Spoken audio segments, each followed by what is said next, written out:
In a universe where dreams take flight, one ordinary astronaut will embark on an extraordinary journey to discover the magic beyond our world.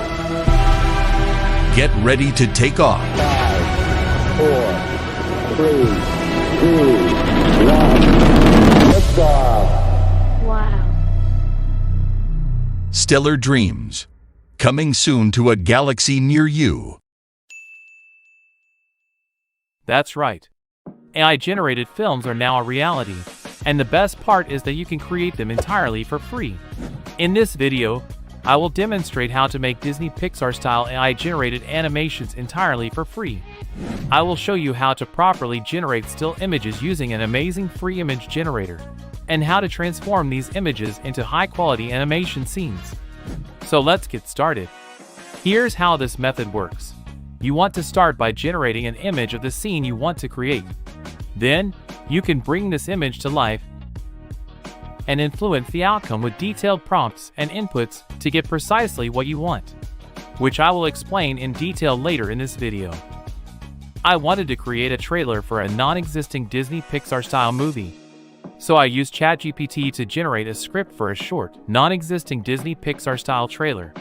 And based on this script, I will create the images. So let's begin with that. For these images, I'm using Leonardo AI. You can generate 150 images for free every day. And if you know how to use this, you can definitely create ultra-realistic images. I want to create a Disney Pixar-style animation, so I will use the 3D animation model. Now, let me show you two methods for creating the perfect images for your animations. To help you start, I will give you my prompt template that I like to use as a starting point for my images. Start with the subject, followed by a description of the scene, and end with the desired style of the image.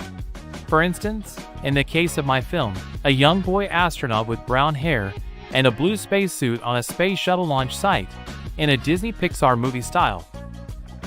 Before you hit generate, you want to ensure that all the settings are correct.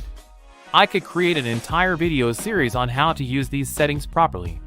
However, the most critical elements are disabling the photoreal, alchemy, and prompt magic sliders, especially if you're using the free version. Otherwise, your generations will cost a lot of credits. And since I'm going to make a long-form video for YouTube, I'll choose a 16:9 aspect ratio.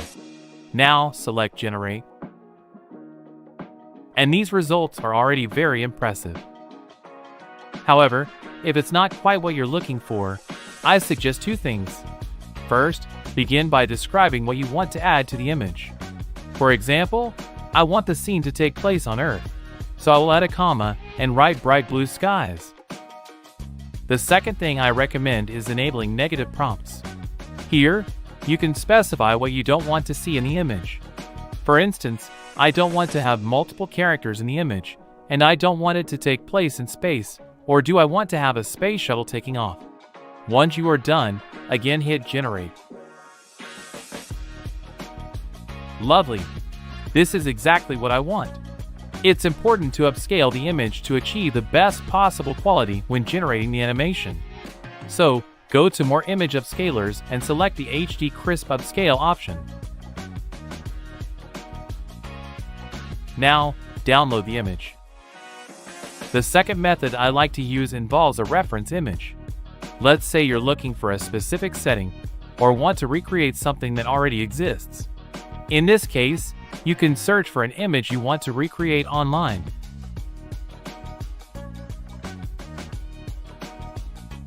And input it into the image input section of Leonardo. Then, simply use the same prompt template as a starting point.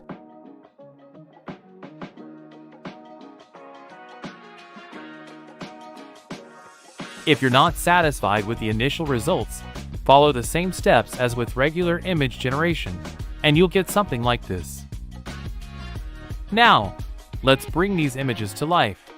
To do this, I'll use Pika Labs.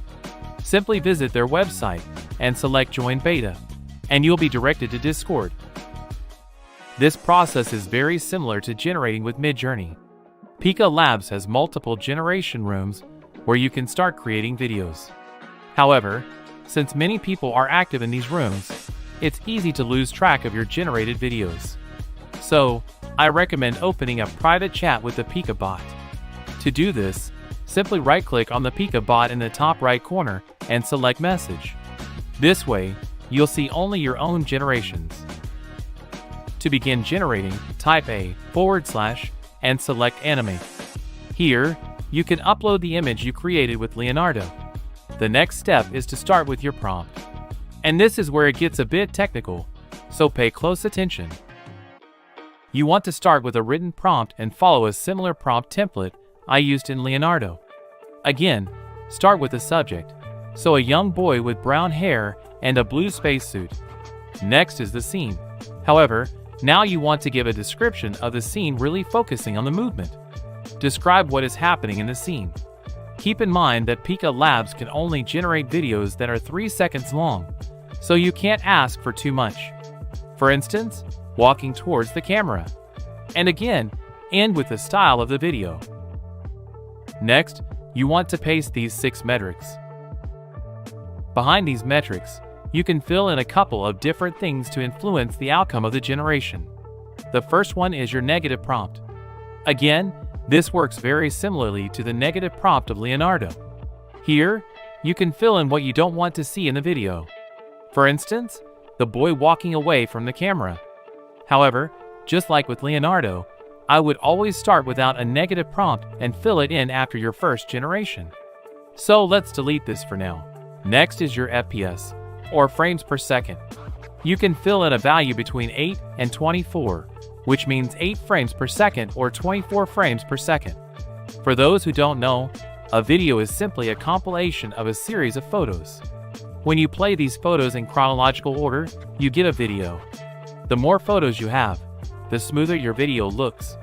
So, I'm going to put it on the maximum of 24. However, I will also generate one with a lower value right after this one. Preferably, you want to have a lower frame rate because when you have a high frame rate, Pika Labs needs to generate a lot more frames, and therefore there is a larger chance of the video getting distorted. The next step is the guidance scale. This controls how closely the generated video follows the prompt. A higher guidance scale will result in a video that is more closely related to the prompt, but it may be less creative, and you have a higher chance of distortion. A lower guidance scale will result in a video that is more creative, but it may be less related to the prompt. Here you can again input a value between 8 to 24, and I always start somewhere in the middle. The camera feature allows you to control the movement of the camera in the generated video.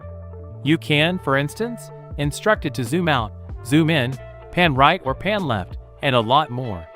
Camera movement is especially important when you want to have moving elements in your videos, and I will show you why in a second. So let's delete the camera movement for now so we have a still video, and next, I will add some camera movement so you will see the difference.